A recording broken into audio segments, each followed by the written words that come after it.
Hi, um, my name is Michael Hart. Let me check the sound real quick. Okay.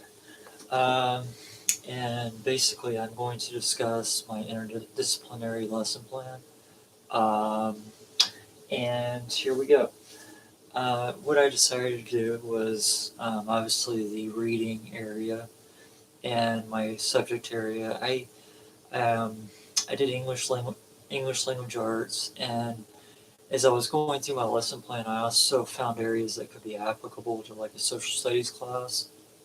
Um, the age range being K through 8, um, and I put the eighth grade lesson or the eighth grade standards in my lesson plan, thinking that that could be a goal, um, but it can also be adapted for um, other um, other age ranges or younger grades. Um, the academic language I used, the topic, first of all, is genre. The academic language that I used was obviously the definition of genre, which is a characteristic of um, any piece of work, like piece of writing. Then I was going to go over with them what the process of a genre study is, basically breaking down a piece of writing so we can understand it better. Um, Also, we're going to discuss poetry and prose, and the difference between those and how those two specific genres relate to one another. Narratives, fiction, nonfiction, um, basically fiction, nonfiction being the difference between a, a made up story versus a true story.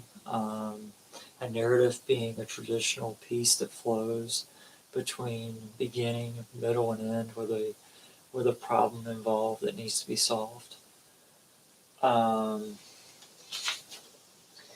and I actually, um, the language demand will be used throughout the lesson plan. They're going to compare and contrast the words. And at the end, they will be able to choose what kind of genre they want to write as they come up with their own piece of writing. Say they want to write a poem or they want to write a piece of prose, a narrative, whatever. Um, Technology is going to be used um, in my lesson through PowerPoint. Um, the PowerPoint basically is going to be like one slide per definition. That's how I would do that, and and basically articulating it with pictures, words, and um, trying to accommodate every learning style. My pre-assessment is going to be the KWL chart. The KWL chart, meaning the K being prior knowledge, background knowledge, the W being what they want to learn in this upcoming lesson, and the L being kind of a reflection. So it's kind of going to kind of be an ongoing exercise throughout the lesson.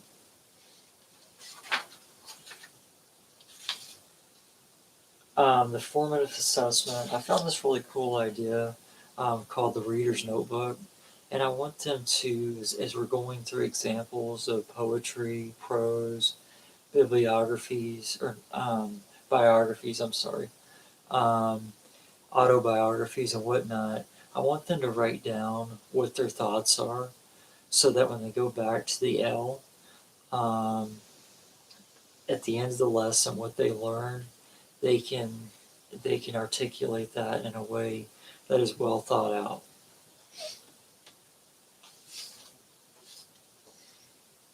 At the end, the summative assessment I was kind of leading to is going to be them writing a piece of their own. Um, and expressing to me what kind of genre they used, and maybe why they used it too. But then everything else is their own description, their story. They're making it up, but they're going to have to follow the format that I laid out for them in the beginning of the lesson. And to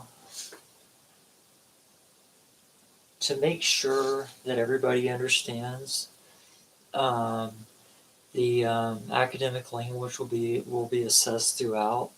We're going to go through terminology as a class. They're going to reflect in it in their readers' notebooks. I'm going to conference with them as part of a formative assessment. And that is what is going to lead up to preparing them for the summative assessment in terms of their own piece of writing. So my instruction basically is going to start out with the KWL chart, mainly the K. That's going to be my introduction. What is genre?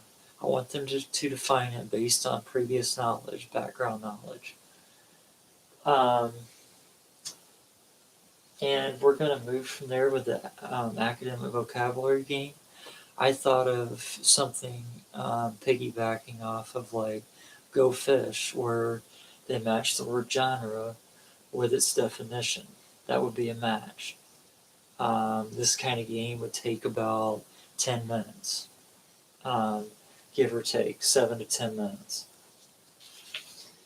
And then the body of the lesson would be me going through examples, reading aloud, having them express feedback. I would pause and detect for clarity and make sure there was clarity amongst the class.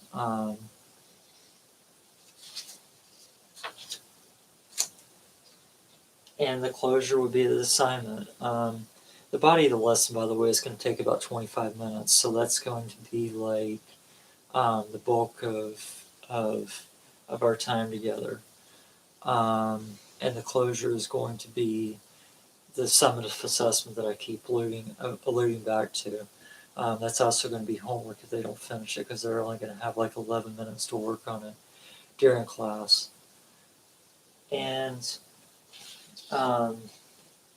basically, for my plan for ELL students is pictures, hints, ways to direct them to the right vocabulary word. Also, I was going to allow them to use a translator so they could translate to their native language if they need to, or